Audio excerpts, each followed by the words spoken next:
네, 링 밖으로 나간 박치기왕 만나는 시간입니다. 국민의힘 김재원 최고위원 모셨습니다. 안녕하세요. 안녕하세요. 예, 말하기가 곤란하다고 그때 그 결과에 관해서는 제가 네. 어떻게 예상하시냐고 여쭤봤을 때 그랬는데 사실은 속으로는 좀 예상을 하셨을 거는 같습니다.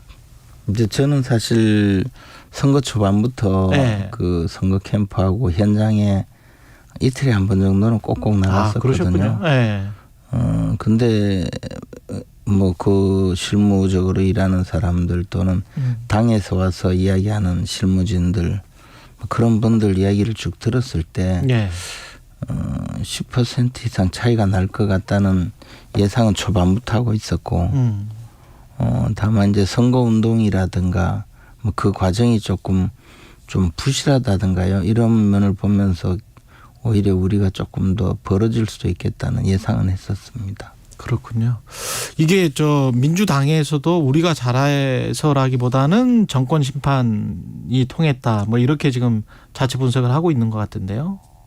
그러니까 민주당은 네. 그 진경훈 후보가 유권자들에게 잘 알려지지 않은 분이었고, 그렇죠. 우리 김태우 후보는 이름은 다 알고 있죠. 굉장히 알려진 네. 분이었어요. 이런 경우에는 개인 대 개인으로 선거를 하면 우리 후보가 분명히 이기게 되어 있었거든요. 네. 그래서 저는 초기 단계부터 이게 김태우 후보 개인전으로 갔으면 오히려 그렇죠. 이제 그런 마음이었어요. 오히려 전국 선거로 이렇게 안 만들고 그렇죠. 이제 그렇게 됐을 때는 뭐 쉽게 말해서 이름 들어본 사람을 찍게 되거든요. 그렇죠. 네, 아무래도 예. 네, 근데 이제 알아야 이게 네. 그 당대당 선거로 가버리니까 사실 후보가 뒷전으로 다 물러나 버린 거죠. 그런 오히려 김태우 후보에게는 중앙당의 전략이 별로 안 좋았네요. 결과적으로 보면.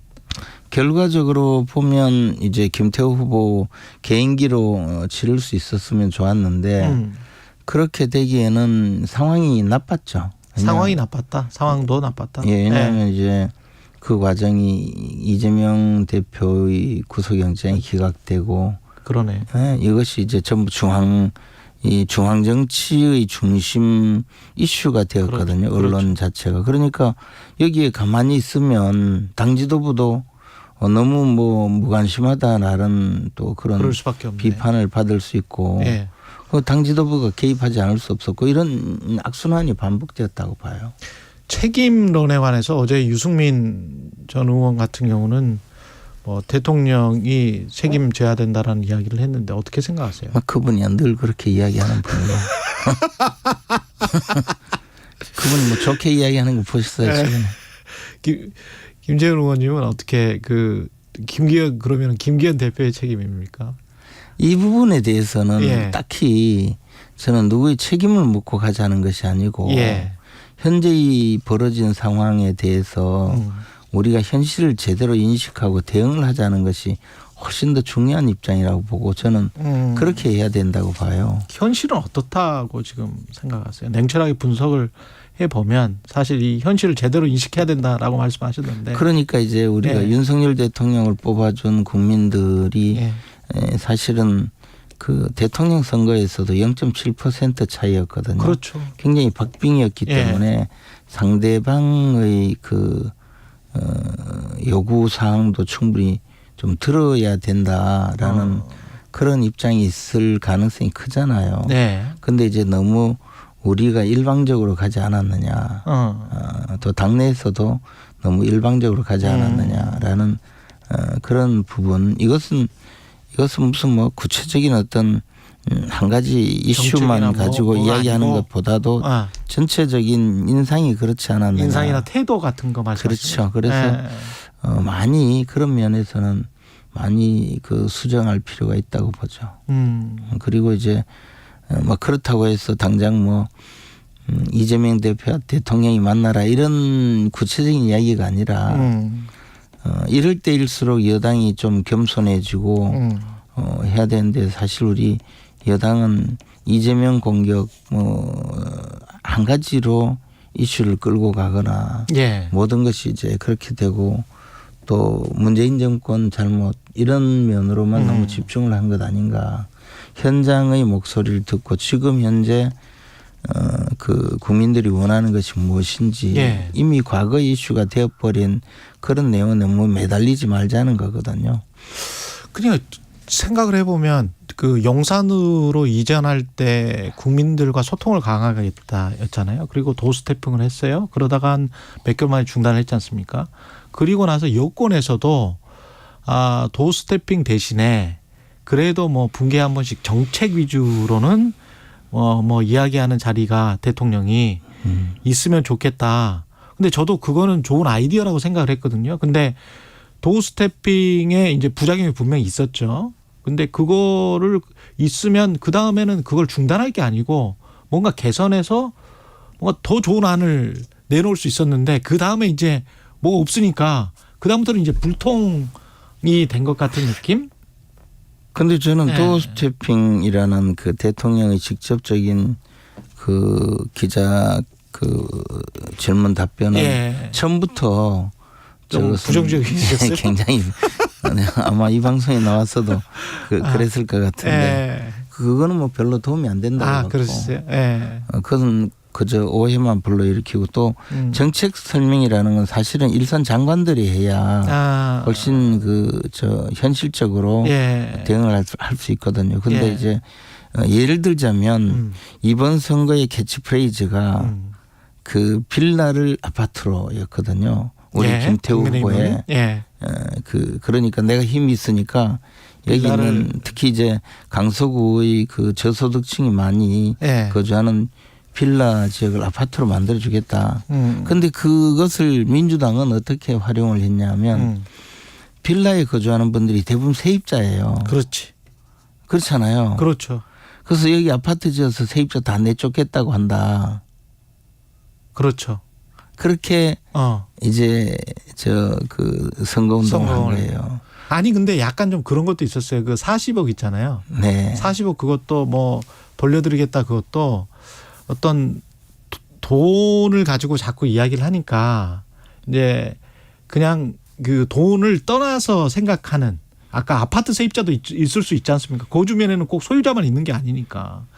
그러면 이게 좀 약간 자존심 상하는 것 같은 그런 느낌도 있을 수가 있거든요. 그래서 유권자들이 그런 느낌을 받을 수도 있거든요. 그래서 우리는 사실은. 이제 조금 더 예민하게 접근을 해야 되는데 네. 이것을 이제 너무 그 쉽게 접근을 하고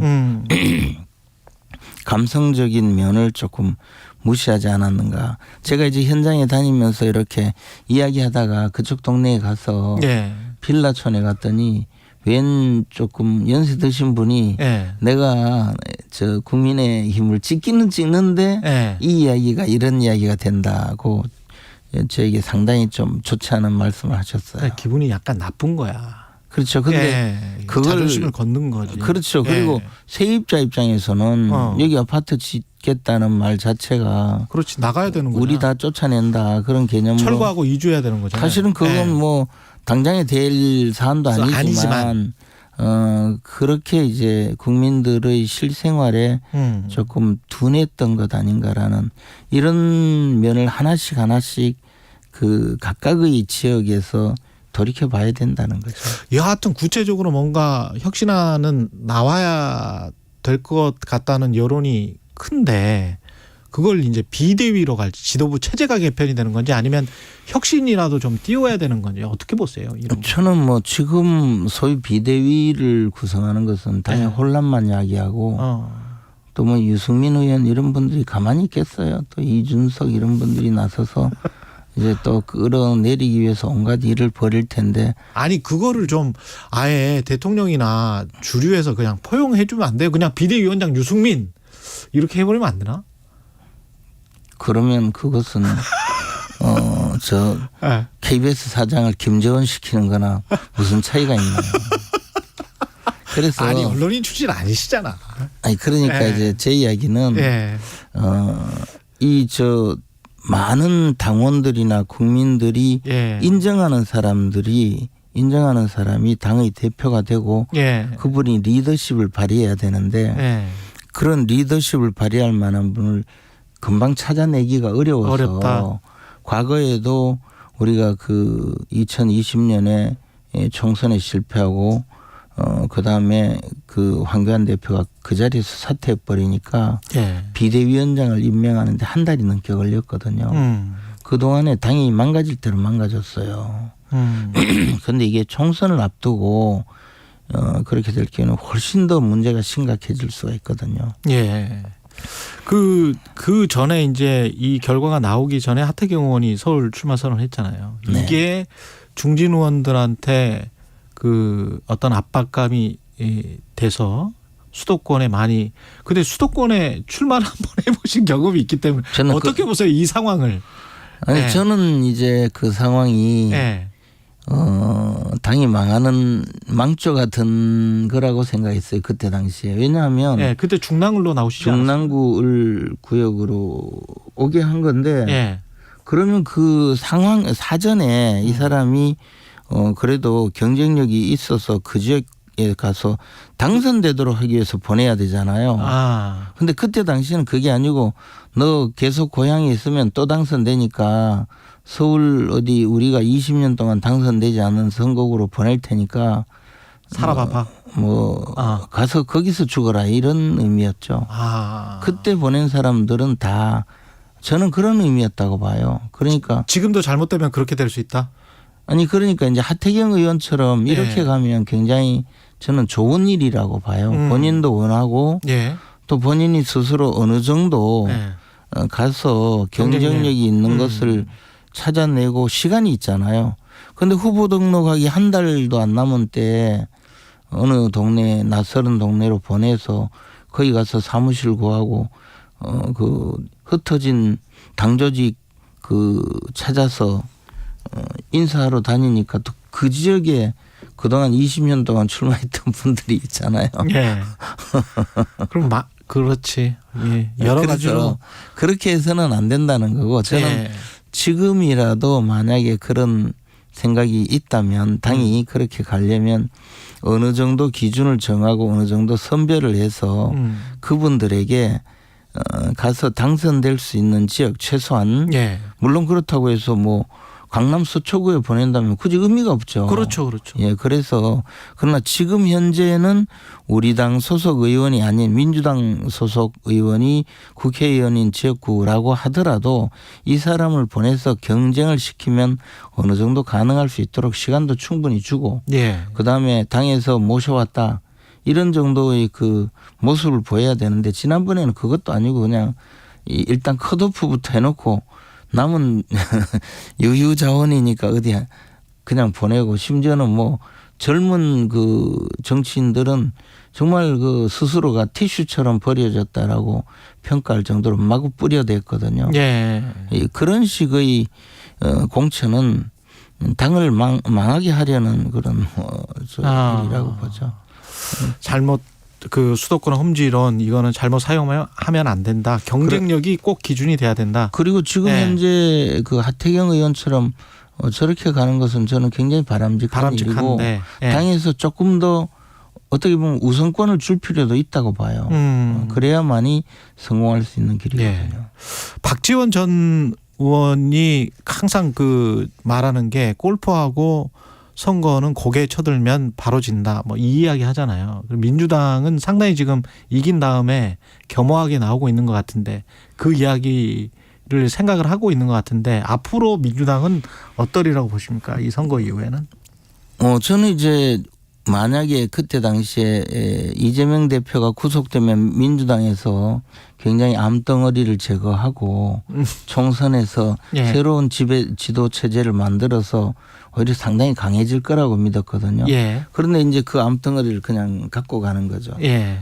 겉으로는 이재명 대표가 완전히 이제 당을 접수하고 장악하고 끌고 갈 것 같지만 그러나 그 과정에서 또 수많은 내부 분란이 일어날 것이고 오히려 6개월이나 남았기 때문에. 그렇죠. 예. 오히려 또 상당한 내부적인 그 좋지 않은 영향이 생길 거라고 봐요. 예. 우리 당은 이번 강서 보궐선거를 잘 되새겨서 현실에 적응한다면 그나마 그냥 우리가 모르고 있었던 많은 내부의 모순들이 한꺼번에 드러나서 오히려 새롭게 변화하는 계기가 될 수 있다고 보기 때문에 예. 이것은 그 결과는 어디로 갈지 모르지만 사람들의 집합에서 결정하는 것이기 때문에 결국은 그 집단지성이 제대로 발휘될 수 있을지 예. 여부에 따라서 결과는 달라지리라고 봅니다. 여기까지 듣겠습니다. 김재원 국민의힘 최고위원이었습니다. 고맙습니다. 고맙습니다. 오늘 하루 이슈의 중심. 당신의